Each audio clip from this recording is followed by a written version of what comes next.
नमस्कार साथियों, आप सभी का एक बार फिर से स्वागत है डिजायर कंपटीशन एकेडमी में। तो जैसे कि आप सभी को पता है कि डिजायर कंपटीशन एकेडमी के द्वारा एक नई सीरीज 10 कदम लाया जा रहा है, जिसमें हम चर्चा करते हैं बहुत ही महत्वपूर्ण टॉपिक पर बहुत कम समय में, जहाँ से हमेशा क्वेश्चन आते हैं।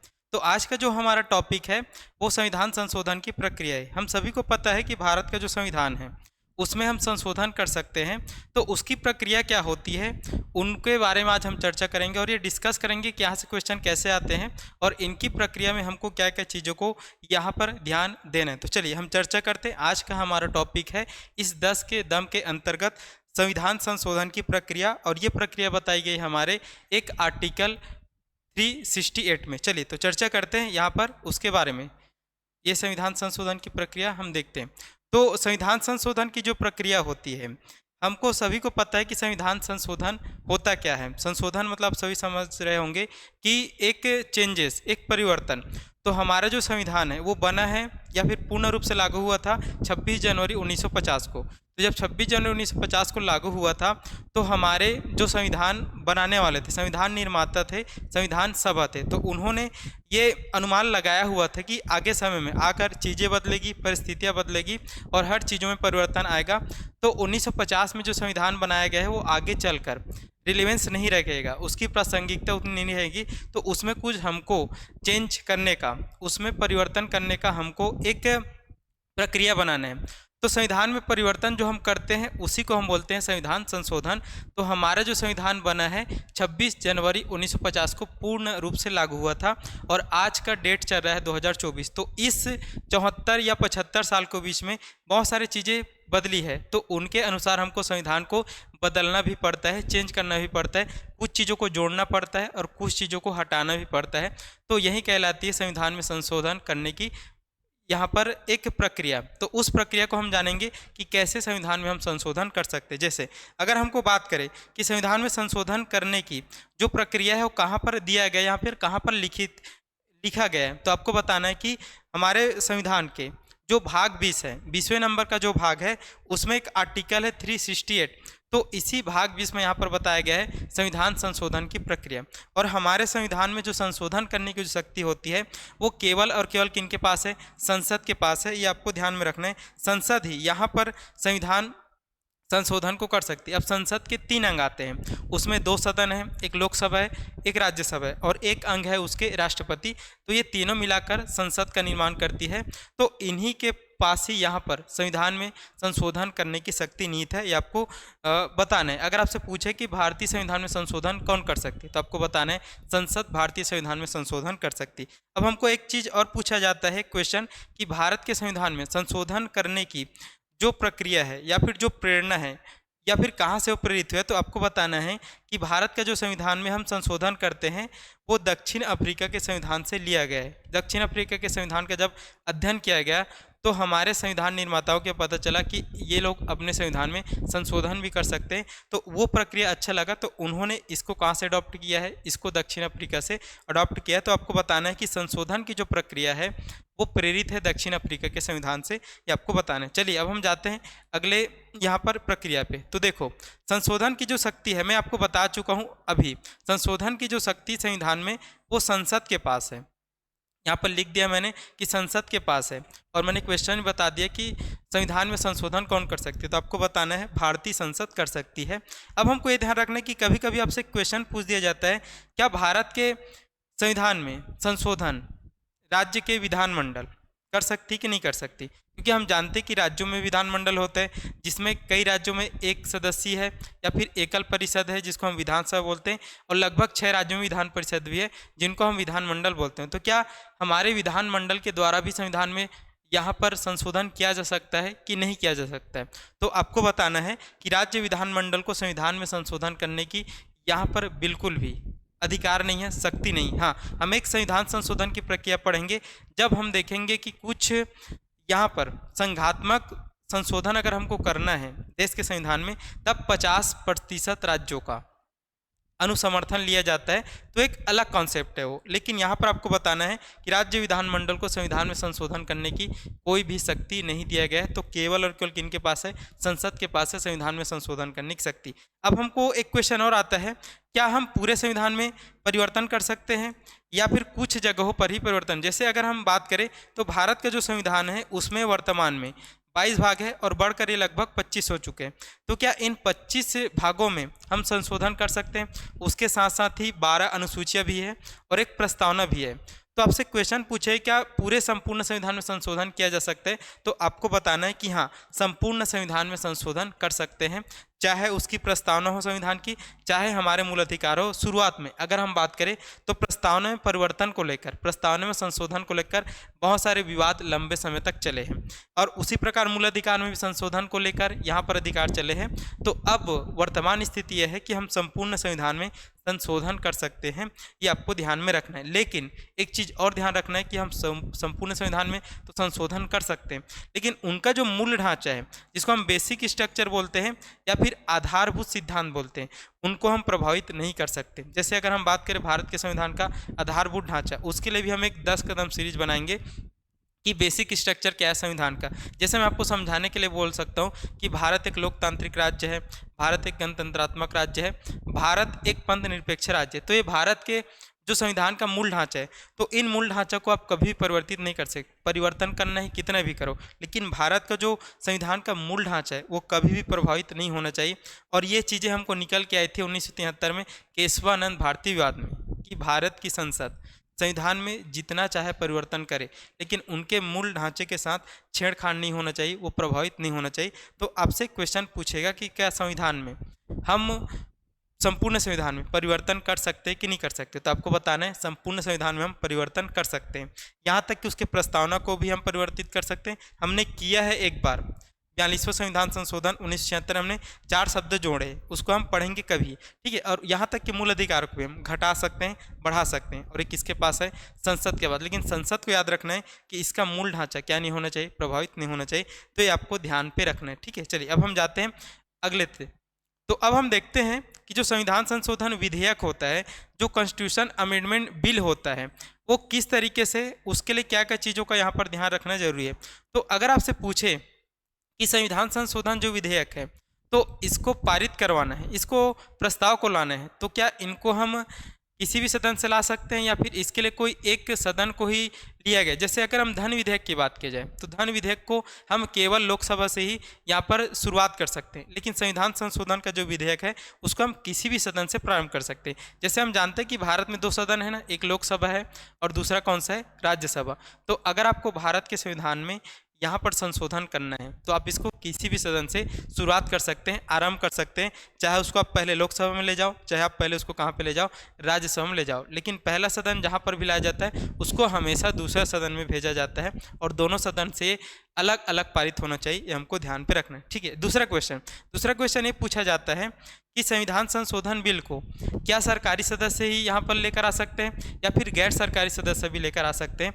तो यहाँ पर संविधान संशोधन विधेयक को सरकारी एवं गैर सरकारी सदस्य दोनों के द्वारा यहाँ पर लाया जा सकता है। अब सरकारी सदस्य उनको बोलते हैं जो मंत्री रहते हैं और गैर सरकारी सदस्य उनको बोलते हैं जो मंत्री नहीं रहते, विपक्ष के भी हो तब भी वो क्या कर सकते हैं, ला सकते हैं। ये आपको ध्यान पर रखना है कि संविधान संशोधन विधेयक सरकारी एवं गैर सरकारी दोनों सदस्यों द्वारा लाया जा सकता है।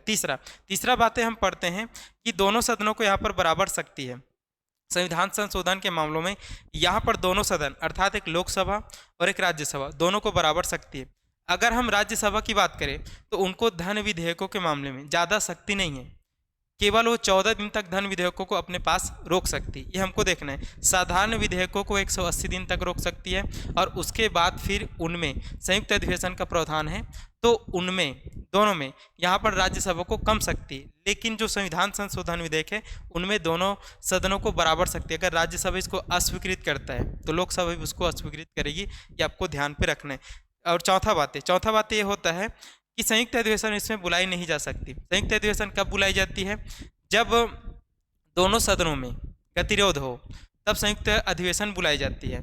तो संयुक्त अधिवेशन साधारण विधेयकों के मामले में बुलाई जाती है, लेकिन संविधान संशोधन विधेयकों के मामले में यहाँ पर संयुक्त अधिवेशन कभी भी नहीं बुलाई जा सकती। और आप सबको पता होना चाहिए कि संयुक्त अधिवेशन कौन से आर्टिकल से बुलाया जाता है, 108 से बुलाया जाता है। ये आपको ध्यान पे रखना है। चलिए अब हम नेक्स्ट पॉइंट पे जाते हैं। जब भी संविधान संशोधन विधेयक हमको लाना है किसी भी सदन में, तो राष्ट्रपति को पूछना बिल्कुल जरूरी नहीं है, अर्थात राष्ट्रपति की पूर्व अनुमति आवश्यक नहीं है संविधान संशोधन विधेयकों को यहाँ पर आरंभ करने में। ये आपको ध्यान पे रखना है। पूछा जाएगा आपको क्या संविधान संशोधन विधेयकों को लाने से पहले राष्ट्रपति को पूछना पड़ेगा, तो आपको बताना है बिल्कुल ही पूछना नहीं पड़ेगा। लेकिन जब धन विधेयक होता है तो राष्ट्रपति की पूर्व अनुमति बहुत ज़्यादा आवश्यक हो जाती है। ये आपको ध्यान पे रखना है, ठीक है। चलिए अब हम एक और पॉइंट देखते हैं कि जब भी संविधान संशोधन विधेयक, मैंने आपको बताया कि इसको आप चाहे लोकसभा से आरंभ करो या फिर राज्यसभा से आरंभ करो, जहां से भी आरंभ करोगे इसको फिर दूसरे सदन में ले जाना पड़ेगा। और जब दोनों सदनों से ये 2/3 बहुमत से सिंगल पारित हो जाएगा, तो फिर ये जाता है यहाँ पर साइन होने के लिए राष्ट्रपति के पास। तो राष्ट्रपति पर इस पर अब जो 24वां संविधान संशोधन है उसमें हमने राष्ट्रपति को बाध्य कर दिया है कि संविधान संशोधन के विधेयकों के मामले में राष्ट्रपति बाध्यकारी है। वो संविधान संशोधन विधेयकों को न तो पुनर्विचार के लिए भेजेगा और न ही उसको अस्वीकृत करेगा, वो केवल और केवल उस पर अपनी सहमति देगा। ये आपको ध्यान पे रखना है। लेकिन एक चीज़ और बातें ध्यान रखना है, अगर आपसे क्वेश्चन पूछे कि मूल संविधान में संविधान संशोधन विधेयकों को राष्ट्रपति अस्वीकृत कर सकता था, सही है कि नहीं है? एक बार और सुनिएगा कि मूल संविधान में संविधान संशोधन विधेयकों को राष्ट्रपति अस्वीकृत कर सकता है, ये बात सही है कि नहीं है? तो आपको बताना है कि मूल संविधान में ये बात सही थी कि राष्ट्रपति यहाँ पर संविधान संशोधन विधेयकों को अस्वीकृत कर सकता है। लेकिन उनको हमने कब बाध्यकारी कर दिया?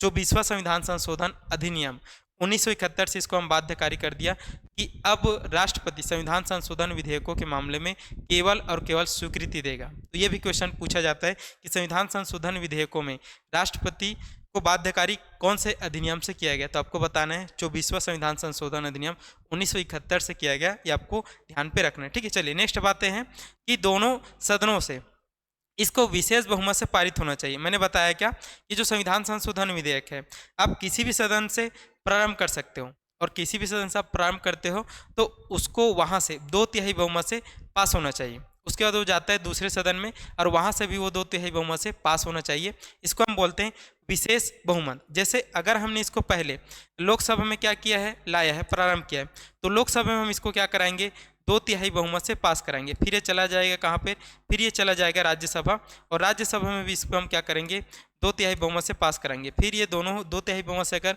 दोनों सदनों से पास होता है तो फिर जाता है राष्ट्रपति के पास, और राष्ट्रपति उस पर अपनी स्वीकृति दे देता है। तो वो जो बिल है वो एक्ट बन जाता है, अधिनियम बन जा, वो पारित हो जाता है। कौन सा? यहाँ पर संविधान संशोधन। ये आपको ध्यान पे रखना है। हाँ, यहाँ पर आपको विशेष बहुमत ये ध्यान रखना है, ये जो विशेष बहुमत है ये दोनों सदनों का अपना कुल सदस्य संख्या का विशेष बहुमत, कुल सदस्य संख्या का 2/3। जैसे अगर हम बात करें लोकसभा का टोटल अभी वर्तमान में जो सदस्य संख्या कितना है, सदस्य संख्या यहाँ पर है 543। तो ये टोटल लोकसभा का 543 है। तो इस 543 का हमको चाहिए कितना, 2/3 बहुमत। कितना चाहिए हमको, 2/3 बहुमत। ये आपको ध्यान पे रखना है। तो इस तरीके से यहाँ पर क्या कराया जाता है, संविधान संशोधन विधेयकों को पास कराया जाता है। ये आपको ध्यान में रखना है। चलिए अब हम जाते हैं यहाँ पर प्रक्रिया को हम समझते हैं। वैसे तो मैंने समझा दिया है, फिर भी आप देख लेंगे कि प्रक्रिया क्या होती है कि हम उसको चाहे लोकसभा में लाए चाहे राज्यसभा में, दोनों से कहीं से भी प्रारंभ कर सकते हैं, और दोनों से अलग अलग हम 2/3 बहुमत से पारित कराते हैं। तो दोनों में हम विशेष बहुमत से जब इसको पारित कराते हैं तो फिर ये राष्ट्रपति के लिए जाता है, और राष्ट्रपति के पास बाध्यकारी है, तो संविधान संशोधन बिल यहाँ पर पारित हो जाता है। ये आपको ध्यान में रखना है, ठीक है। यहाँ पर आप विशेष बहुमत को बहुत ज़्यादा ध्यान रखेंगे ना, ये विशेष बहुमत है, दोनों सदनों का अपना विशेष बहुमत है, ठीक है। ये उपस्थित और मतदान का नहीं है। जैसे अगर हम बात करें दोनों सदनों को विशेष बहुमत उनके सदस्य संख्या का है, उसके सदस्य संख्या का हमको 2/3 चाहिए।